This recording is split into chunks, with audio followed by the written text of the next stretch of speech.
আল্লাহ দিয়েছে নবীকে সম্মান, আল্লাহ দিয়েছে নবীকে সম্মান। কে দিয়েছে? আল্লাহ দিয়েছে নবীকে সম্মান। তোমার হিংসায় হবে কি? নবীর শানে বেয়াদবি করলে আমল করে লাভ কি? বেহেশতেরি পাতায় পাতায় লেখা আছে নবীর নাম, আর সে আল্লাহর নামের পাশে নবীর নামের মনোগ্রাম। কার নামের? আর সে আল্লাহর নামের পাশে নবী নামের মনোগ্রাম। আল্লাহ আরশ বানালেন নবীকে চিনাতে, আল্লাহ হাসর ঘটাবেন নবীর খেলা দেখাতে, আল্লাহ হাসর ঘটাবেন নবীর খেলা দেখাতে। আল্লাহুম্মা সাল্লি আলা সাইয়্যিদিনা মাওলানা মুহাম্মদ ওয়া আলা আলি সাইয়্যিদিনা মাওলানা মুহাম্মদ। জবানটা ছেড়ে দিয়ে দিয়ে পড়েন আল্লাহুম্মা সাল্লি আলা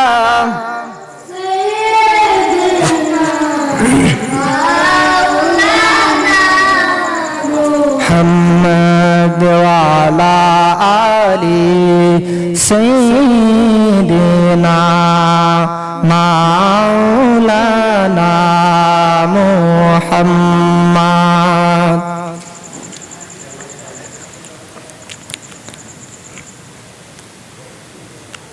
লা ইলাহা ইল্লাল্লাহ, লা ইলাহা, জুড়ে জুড়ে লা ইলাহা, মোহব্বত লা ইলাহা, লা ইলাহা, মোহব্বত লা ইলাহা, লা ইলাহা, লা ইলাহা। আল্লাহ শাহজাদ জান্নাত বানাইল, মনের মতন সাজাইল। শাহজাদ জান্নাত বানাইল, মনের মতন সাজাইল। একটি কদম রাখা লাগে, একটি কদম রাখার আগে আজরাইলকে পাঠাইল। লা ইলাহা, লা ইলাহা, জুড়ে জুড়ে লা ইলাহা, লা ইলাহা ইল্লাল্লাহ মুহাম্মাদুর রাসূলুল্লাহ সাল্লাল্লাহু আলাইহি ওয়াসাল্লাম। একটা জবান বন্ধ রাখবেন না, একবার জোরে জোরে বলেন আল্লাহু আকবার, আর একবার উচ্চ আওয়াজে বলেন না সুবহানাল্লাহ। আরে আমার মুহাম্মদপুরের বাবা, ও আমার চান্দুরার বাবা, গভীর কিয়াল দিয়া বৈশা যাইবা। আজকের এই সুন্নি মহাসম্মেলনে আল্লাহ রাব্বুল আলামিন আপনাকে আমাকে দুনিয়ার কোনো খারাপ কাজের মধ্যে না নিয়ে, দুনিয়ার কোনো অশ্লীল জায়গার মধ্যে না নিয়ে আপনাকে আমাকে এই জান্নাতের বাগানে আসার এবং বসার তৌফিকটুকু দান করেছেন। এই কারণে একবারে বলেন না আলহামদুলিল্লাহ। এই আওয়াজ হইতো না বাবা, জোরে কর না আলহামদুলিল্লাহ।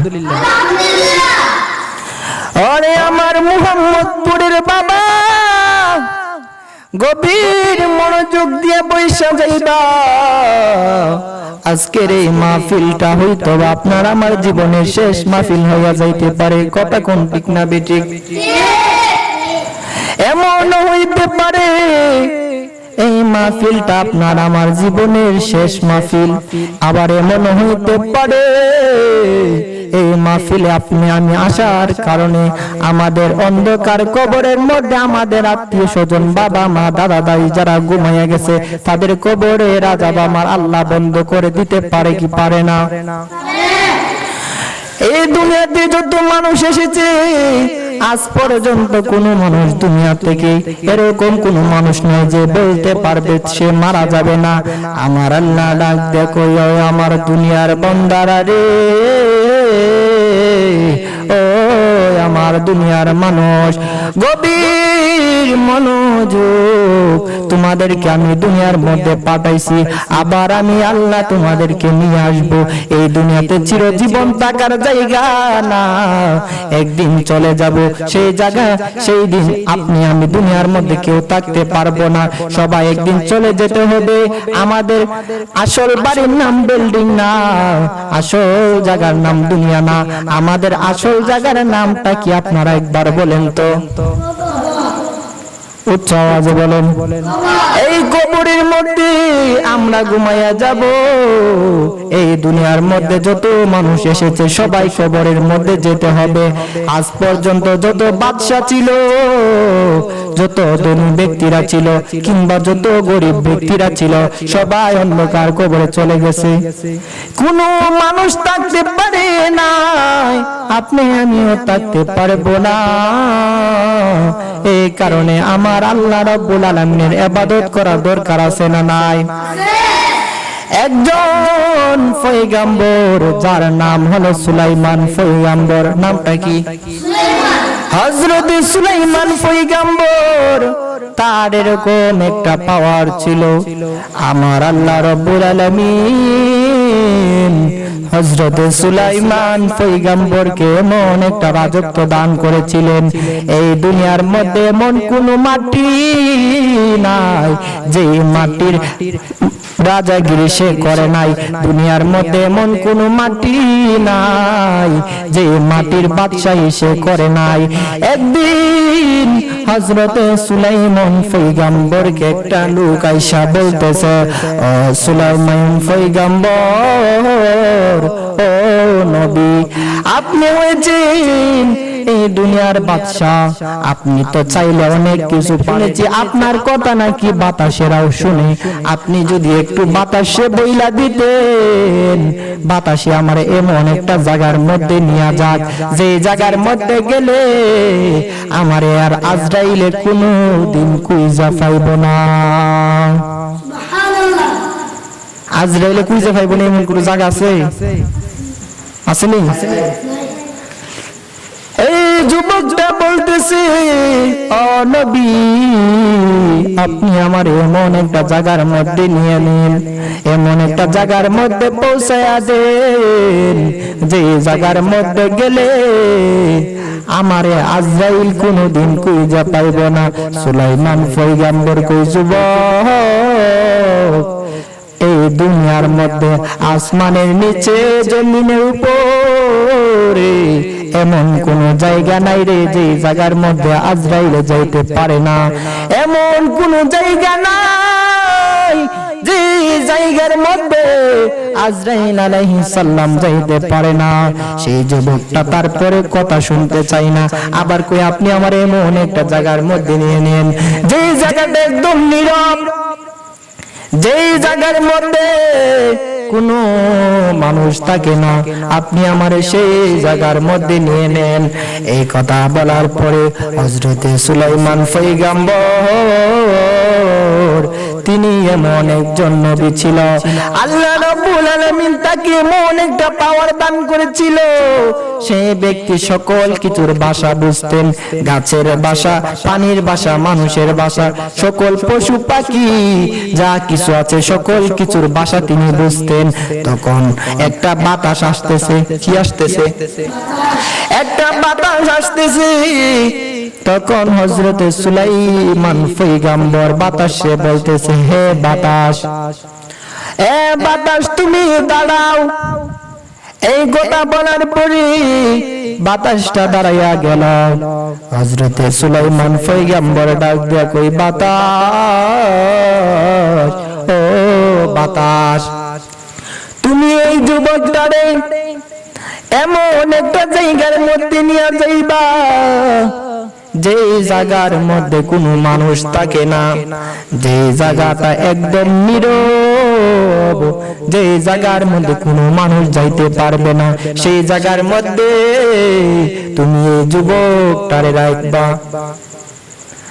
বাতাসটা এই যুবকটারে নিয়ে চলে গেল, নিয়ে এমন একটা জায়গার মধ্যে রাখছে যে জায়গাটা একদম নীরব, যে জায়গাটা একদম নীরব, সেই জায়গার মধ্যে কোনো মানুষ আসতে পারবে না। এখন এই যুবকটা কই, আল্লাহ বাঁচছি, তাইলে মনে হয় আমারে আজরাইলে নিতে পারবে না, আজরাইলে মনে হয় আমাকে খুঁজা পাইবে না।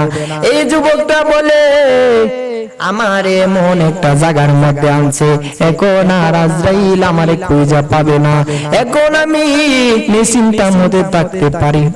আপনারা বলেন, চিন্তা বাড়ছে না কমছে? বাড়ছেনি?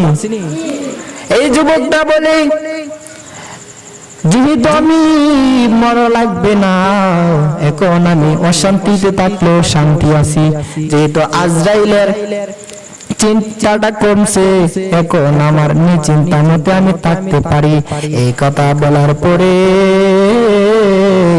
এই যুবকটা তাকায়া দেখে এমন একটা লোক দেখা যায় যার পাটা হইল জমিনে আর মাথাটা হইল আসমানে। জোরে জোরে কি আল্লাহু আকবার বলা যাবে না? এই যুবকটা ডাক দেখো, তুমি কে? ও তুমি কে? ও লোকটা ডাক দেখো, তুমি আমার চিনো না, আমি দুনিয়ার কোন মানুষ না, আমি হইলাম কে জানো নি? তুমি যার বয়ে এই জায়গার মধ্যে আসছো, আমি হইলাম সেই মালাকুল মাউত আজরাইল। একবার জোরে জোরে কি আল্লাহু আকবার বলা যাবে না? জিন্দেগি তোর যাইরে ফাঁকি দিয়া রে সোনার আদর, জিন্দেগি তো যায় ফাঁকি দিয়া। বলেন না, জিন্দেগি তোর যাইরে ফাঁকি দিয়া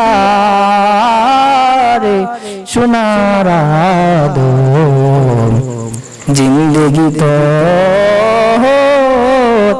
যায় ফাঁকি দিয়া। ও হে আদম রে, পাক দরিয়া গেছে দাড়ি, দম তো আর গোটা চাড়ি, স্বপন জারি গিয়াছে গড়িয়া রে সোনার আদর, জিন্দেগি তো যায় ফাঁকি দিয়া, জিন্দেগি তোর যায় রে ফাঁকি দিয়া রে সোনার আদর, জিন্দেগি তো যায় ফাঁকি দিয়া। জোরে জোরে কি আল্লাহু আকবার বলা যাবে না? এই দুনিয়াতে এসেছে ঠিকই, কিন্তু যেতে হবে, কথা কোন ঠিক না বেঠিক? এই দুনিয়াতে আমরা কেউ চিরদিন থাকবো না, এই কারণে অন্ধকার কবরে যেহেতু চইলা যাব, এই দুনিয়ার মধ্যে থাকা অবস্থায় আমার আল্লাহ রাব্বুল আলামিনের ইবাদত করার দরকার আছে না নাই?